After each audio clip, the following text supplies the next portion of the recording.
Baik, shalom untuk kita semua.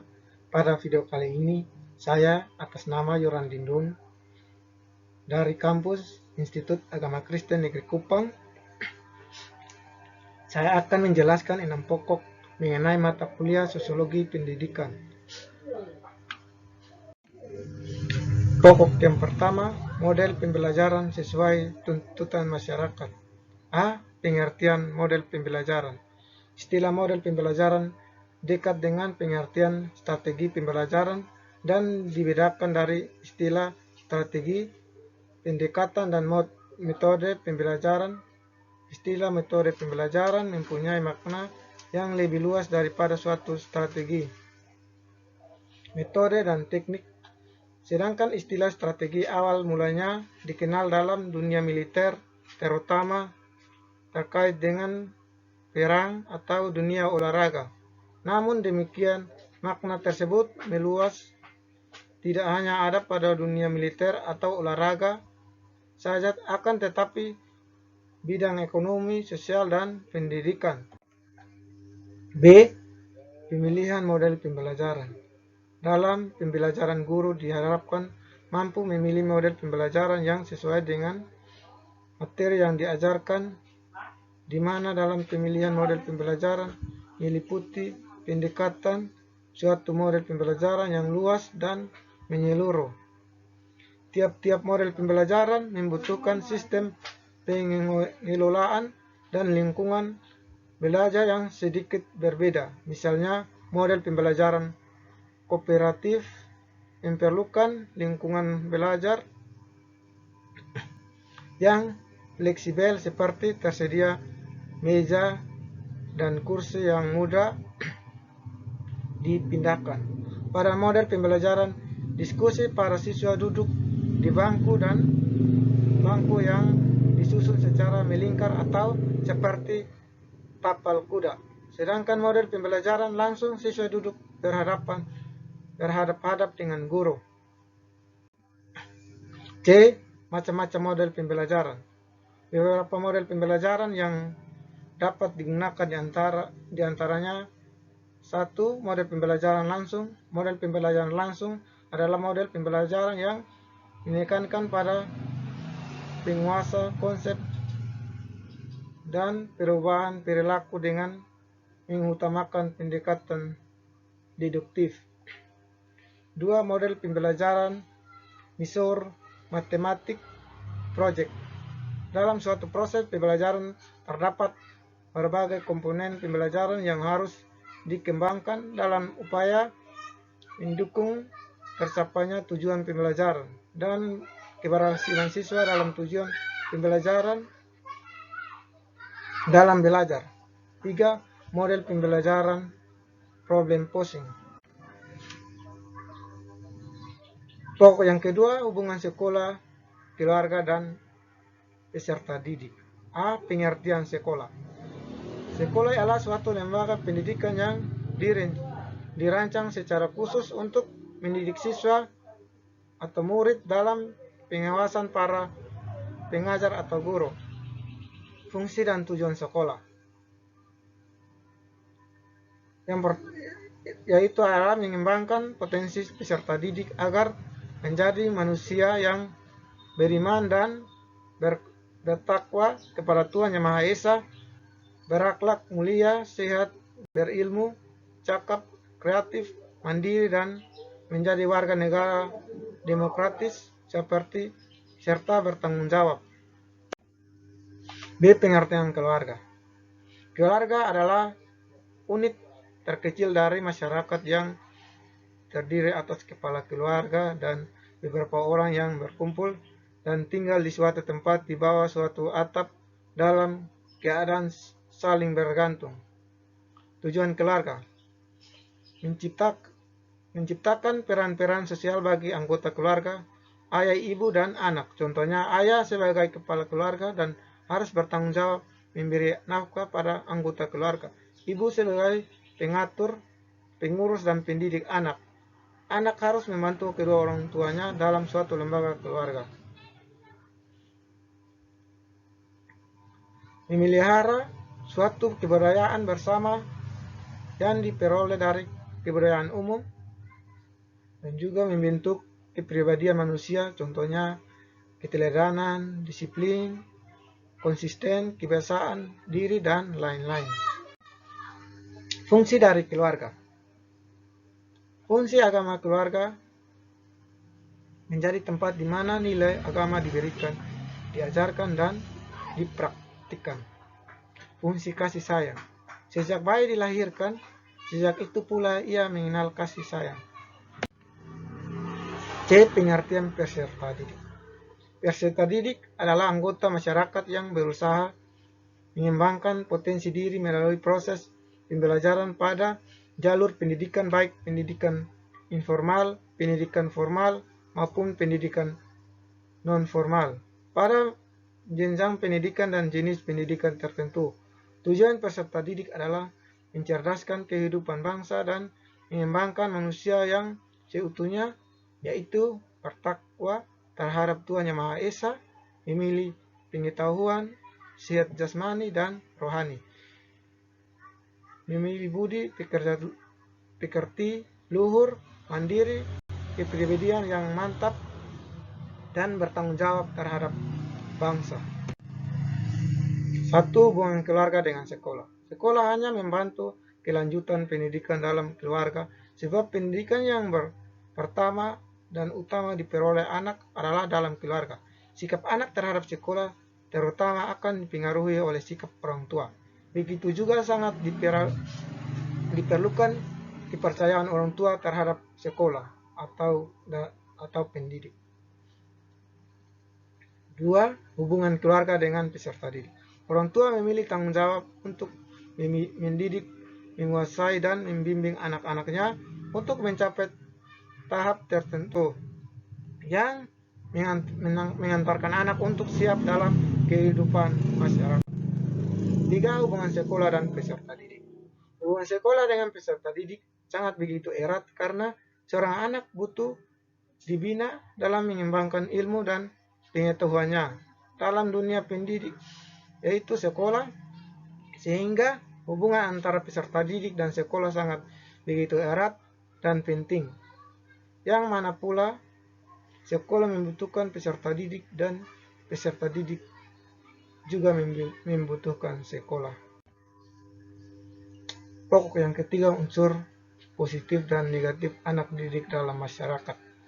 Peserta didik adalah anak yang sedang tumbuh dan berkembang baik secara fisik, psikologis untuk mencapai pendidiknya melalui lembaga pendidikan. Peserta didik merupakan subjek dan objek, oleh karenanya aktivitas pendidikan tidak akan terlaksana tanpa keterlibatan peserta didik di dalamnya. Melalui paradigma di atas menjelaskan bahwa peserta didik merupakan subjek dan objek pendidik yang memerlukan bimbingan potensi yang dimilikinya, serta membimbingnya menuju kedewasaan. Potensi suatu kemampuan dasar yang dimilikinya tidak akan tumbuh dan berkembang secara optimal tanpa bimbingan pendidik. Unsur positif dan negatif anak didik dalam masyarakat. Pendidikan memegang peran yang sangat penting dalam meningkatkan kualitas sumber daya manusia untuk menghadapi perkembangan ilmu teknologi yang terjadi secara terus-menerus. Dampak positif. Yang pertama, dampak positif perubahan sosial yang bisa didasarkan oleh masyarakat. Dampak positif yang pertama adalah munculnya nilai dan norma baru yang lebih sesuai dengan tuntutan perkembangan zaman. Yang kedua, dampak positif yang kedua yang adalah berkembangnya lembaga-lembaga sosial baru yang merupakan penerapan dari inversiasi struktur dalam dampak negatif. Dampak negatif yang pertama disebut dengan disorganisasi sosial. Konsep disorganisasi sosial merupakan proses melemahnya nilai dan norma dalam suatu masyarakat akibat terjadinya perubahan. Dampak negatif yang kedua adalah cultural shock atau guncangan budaya. Yang dimaksud dengan cultural shock adalah kondisi ketika masyarakat mengalami kaget karena belum siap menerima perubahan. Topik yang keempat, etika Kristen dalam teknologi. A. Pandangan Alkitab terhadap teknologi. Dalam Alkitab dapat dijumpai bahwa teknologi sudah ada sejak manusia diciptakan. Allah menciptakan manusia menurut gambar dan rupanya dalam memperlengkapi manusia dengan kekuatan berpikir. Dalam Kejadian pasal 1 ayat 27 hingga 31. Dengan tujuan agar manusia berpikir dan mampu menggali potensi alam untuk memenuhi kebutuhannya. Artinya teknologi yang kita lihat, rasakan, dan yang dikembangkan saat ini sesungguhnya sudah ada di Alkitab meski tidak secanggih sekarang. Dengan demikian kita dapat ketahui bahwa teknologi sudah ada sejak zaman manusia diciptakan. Allah yang memerintahkan manusia untuk menciptakan teknologi dan Allah sendiri sebagai arsitek yang terlibat langsung dalam menciptakan teknologi. Artinya bahwa yang menciptakan teknologi itu adalah manusia, tetapi Allah memerintahkan atau menciptakan teknologi dan membekali manusia dengan pengetahuannya. B. Penggunaan teknologi menurut iman Kristen. Dalam pandangan Alkitab terdapat teknologi jika dihubungkan dengan ayat dalam Alkitab yang berbicara tentang penentangan Allah terhadap teknologi, maka dapat diketahui bahwa teknologi memang tidak bersalah. Teknologi muncul karena kemampuan olah pikir yang diberikan Allah kepada manusia, sehingga manusia menciptakan, menggunakan, dan mengembangkan teknologi. Namun, semuanya itu di bawah kontrolnya Allah. Artinya manusia menciptakan, menggunakan, dan mengembangkan, namun tetap di bawah kontrolnya Allah, dengan tujuan agar manusia tidak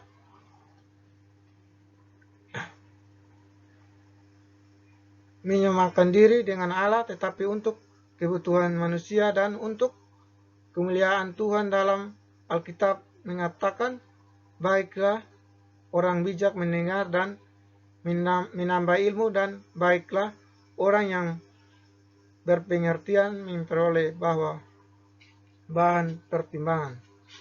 Amsal pasal 1 ayat yang kelima.